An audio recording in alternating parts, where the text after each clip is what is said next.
this is what happened on that day. We met Jesus in the upper room to celebrate the Passover with a meal.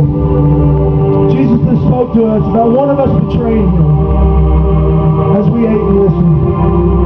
He began to teach us about how to remember him. He served us wine and bread. He spoke to us about remembering all the things he had taught, and then he began to wash our feet. We did not know what he meant by all this.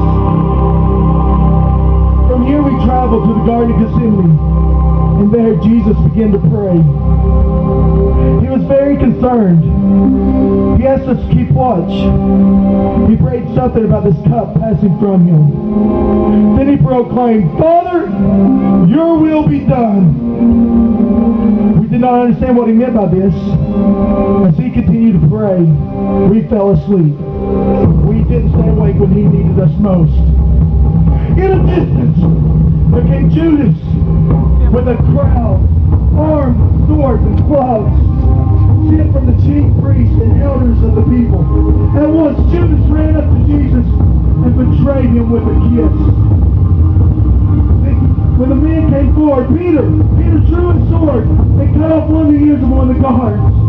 Jesus stopped this. He did not want to raise the rebellion. He then healed the man's ears as good as new. They then took Jesus up to the high priests and teachers of the law. They mocked him and ridiculed him. And then one stood up and demanded, "Tell us if you're the Christ, the Son of God." Jesus then replied, "It is as you say." And hearing this, they struck him with their fists and spit on him. A servant girl saw Peter in the courtyard. She said, "You were with Jesus." And then he did not know him, Jesus. No one, not twice, but 3 times he did not know Christ. As he heard the rooster crow, he then knew it was just as Jesus said. It was just as Jesus told him all about. They then took Jesus to Pilate, the Roman governor of Judea. Pilate then asked, "Are you king of the Jews?" And Jesus replied, "Yes, it is as you say." Now was the governor's custom at the feast to release a prisoner chosen by the crowd. So he brought out Barabbas, a well-known criminal.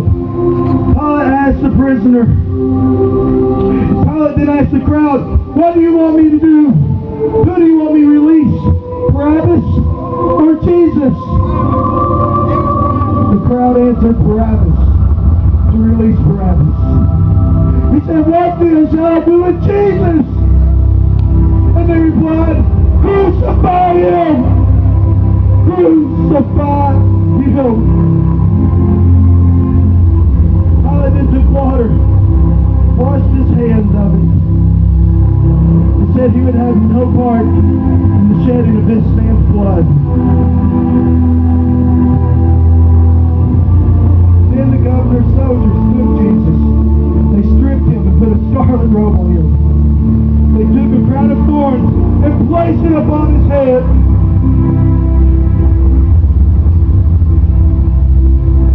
And then they mocked him, saying, "Hail, King of the Jews!"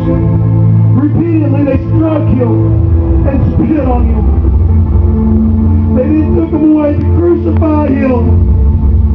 As Jesus became weaker and weaker, they saw Simon of Cyrene and pulled him out of the crowd and made him carry the cross. As they came to Golgotha, they offered Jesus strength and help with the pain, but he refused. At once they began to drive nails into his hands and feet.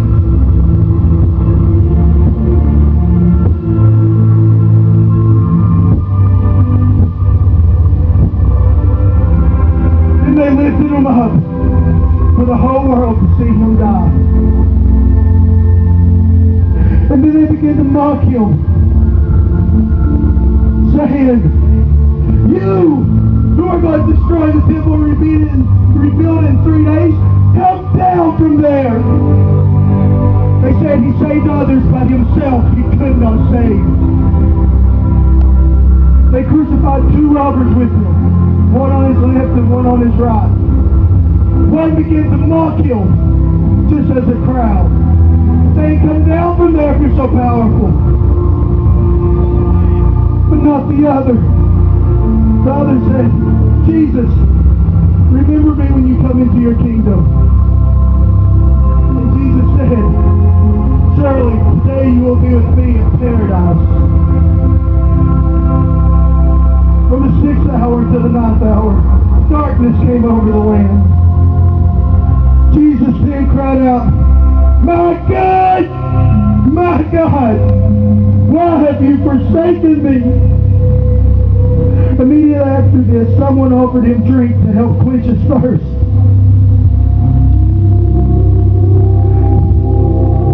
And after this, Jesus then said, he cried out, it is finished. At that very moment, the curtain of the temple was cut from top to bottom. The earth began to shake. Saints were resurrected. A centurion who saw all that happened proclaimed, surely this was the Son of God. There were many women there. Among them was Mary Magdalene, and Mary, the mother of James, and the mother of Zebedee's sons. As evening approached, there came a rich man, Joseph of the Arimathea. He then took Jesus' body, wrapped it in fine linen, and placed it in his new tomb. Go forward to see this new tomb.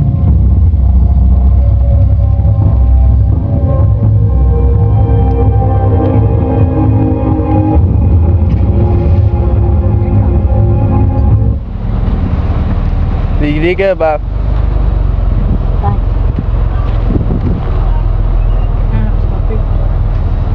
Pilate had placed guards at the tomb so no one could steal the body. Early on Sunday morning, Mary Magdalene and Mary, the mother of Jesus, came to see the tomb. There was a great earthquake. The stone was rolled back with an angel sitting on it. The guards became like dead men. The angel said to Mary and Mary, do not be afraid, for I know that you seek Jesus who was crucified. He is not here, for he is risen. She invited them to witness the empty tomb. They left that empty tomb with great joy to tell the others. It's with this same joy that we present this play to you today. Jesus has risen and conquered death. We now can have a personal relationship with the ultimate Creator because of his sacrifice for us. We are thankful for the empty tomb and the hope of everlasting life. Thank you for driving through today. If you don't have a home church, we, the congregation of the Church of God, invite you to come. If you don't have a pastor, Pastor Steve Williams invites you to come. We are a loving congregation who welcomes all that we come in contact with to worship with us. Sunday school begins at 10 a.m. and service begins at 11 a.m. On Wednesday, we have fellowship dinner at 6 and Wednesday service at 7. Thank you for attending our 2012 drive-through presentation of the Easter We met story. Jesus in the upper room.